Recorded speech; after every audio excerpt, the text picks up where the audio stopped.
आज की कथा भारत की महान संस्कृति और भगवान भुवन मोहन कन्हैया के आगमन के पल द्वापर के पवित्र युग में घटी एक ऐसी घटना पर आधारित है जिसके प्रतिशोध ने संसार के सबसे भीषण युद्ध का दर्शन कराया। पांडवों के हस्तिनापुर छोड़ने के बाद उन्होंने इंद्रप्रस्थ नाम के एक बड़े सुंदर राज्य की स्थापना की। जब वहां महाराज युधिष्ठिर ने राजसूय यज्ञ का आयोजन किया तो सभी राजाओं को आमंत्रित किया। निश्चित बात है कि उन्होंने अपने प्रिय अनुज हस्तिनापुर के युवराज दुर्योधन को भी बुलाया। दुर्योधन वहां का विराट वैभव देखकर चकित हो उठा। उस भव्य महल को आश्चर्य से देखते हुए अचानक वो एक ऐसी जगह पर पहुंचा जहां कोई ऐसा पत्थर था जो पानी था और पत्थर लगता था, और वह उससे टकरा गया, वह पानी में गिर गया। उसे गिरता देखकर ऊपर खड़ी हुई पांडवों की पत्नी महारानी द्रौपदी ठहाके लगाकर हंस पड़ी, और हंसने के क्रम में उन्होंने एक ऐसी बात कही जो किसी को भी चुभ सकती थी। अंधे का पुत्र अंधा, यह सृष्टि का अपना चमत्कार है। किसी भी व्यक्ति की आकृति, प्रकृति, उसका जीवन कैसा भी हो सकता है, लेकिन परमात्मा ने या माता पिता रूपी परमात्मा के अंशों ने उसके शरीर को जैसा निर्मित किया है वैसा ही सृष्टि को स्वीकार करना चाहिए, और हमें और आपको भी स्वीकार करना चाहिए। दुर्योधन के पिता नेत्रहीन थे। द्रौपदी का एक कटाक्ष उसके हृदय में तीर की तरह चुभा। वह वापस लौटा और उस दिन से उसके मन में पांडवों को नष्ट करने की योजना बनने लगी। दुर्योधन के स्वभाव में दुष्टता और कुटिलता का सबसे बड़ा कारण उसके मामा शकुनी थे, क्योंकि मामा शकुनी उसकी हर गलत सलाह का समर्थन करते थे। दुर्योधन ने जब शकुनी को यह बात बताई तो शकुनी ने कहा कि अपनी सेना नष्ट मत करो भांजे, पांडवों को द्यूत के लिए आमंत्रित करो, जुए के लिए आमंत्रित करो और उन्हें प्रलोभन दो, और मैं अपने इन सिद्ध पासों से उन्हें निपटा लूंगा। हारने के बाद जो तुम्हें चाहिए वो तुम ले लेना, सारी संपत्ति तुम्हारी हो जाएगी, वे तुम्हारे दास हो जाएंगे। दुर्योधन को विचार अच्छा लगा। उसने निमंत्रण भेजा और प्रलोभन में फंसे पांडव हस्तिनापुर पहुंच गए। राज्यसभा में द्यूत क्रीड़ा का खेल प्रारंभ हुआ। पांडवों के बड़े भाई महाराज युधिष्ठिर क्रमशः अपना राज्य, संपत्ति, सेना हारते रहे, और जब कुछ भी लगाने के लिए नहीं बचा तो उन्होंने अपने भाइयों को दांव पर लगाया।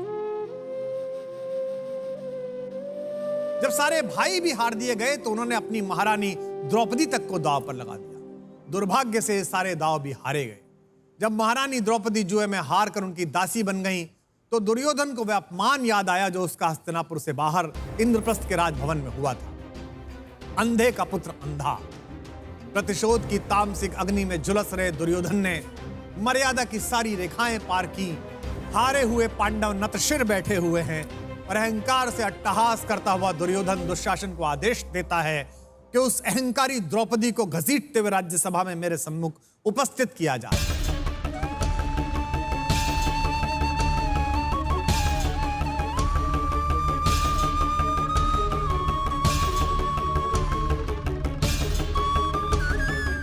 दास बने हुए पुरुषार्थी गांडीवधारी धनुर्धारी अर्जुन चुप हैं, भीम चुप है, सदा सत्य की समीक्षा करने वाले युधिष्ठिर चुप हैं। प्रतिशोध की आग में जल रहे दुर्योधन ने द्रौपदी को सबके सामने उसी राज्यसभा में निर्वस्त्र करने का निर्णय लिया। दासी बनी द्रौपदी अपनी लज्जा के लिए सबको पुकारती रही। उसने विदुर को पुकारा, अपने पतियों को पुकारा। अंततः हस्तिनापुर सिंहासन में बैठे हुए राज्य सत्ता के वे महनीय लोग जो गुरुवर द्रोणाचार्य, गुरु कृपाचार्य और पिता में भीष्म कहलाते थे, इन महत्वपूर्ण लोगों पर कोई असर नहीं पड़ा। सब चुप बैठे रहे। जब किसी ने कोई रक्षा नहीं की और दुशासन साड़ी खींचने लगा तो असहाय द्रुपद सुता ने उसी को पुकारा जिसकी शरण में अंततः सारी सहायताएं लोप हो जाती हैं। भुवन मोहन कन्हैया कृष्ण से गुहार लगाई, और कहा भी जाता है कि निर्बल के बल तो वे ही हैं। भरी राज्यसभा में अपनी लज्जा को बचाने के लिए तड़पती एक स्त्री की पुकार जैसे ही कृष्ण तक पहुंची,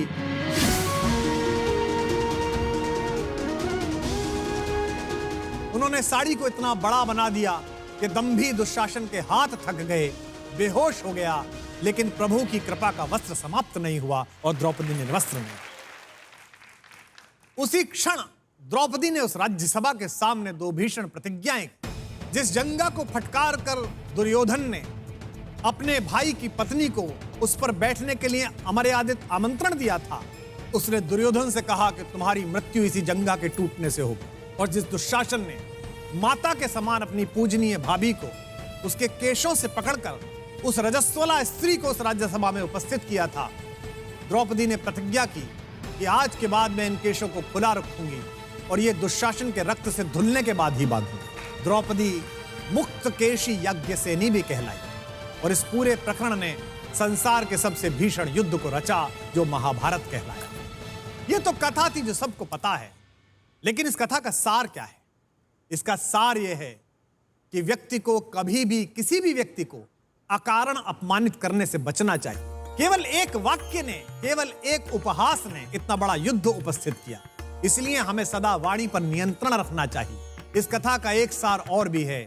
धर्मराज, युधिष्ठिर, अर्जुन, भीम जैसे परम प्रतापी योद्धाओं के सामने उनकी लज्जा निर्वस्त होने के लिए आतुर थी, उसे निर्वस्त करने के लिए दुशासन आतुर था, लेकिन वे कुछ नहीं कर पाए क्योंकि उन्होंने स्वयं को भाग्य के भरोसे छोड़ दिया। जुआ भाग्यवादी होने का प्रतीक है।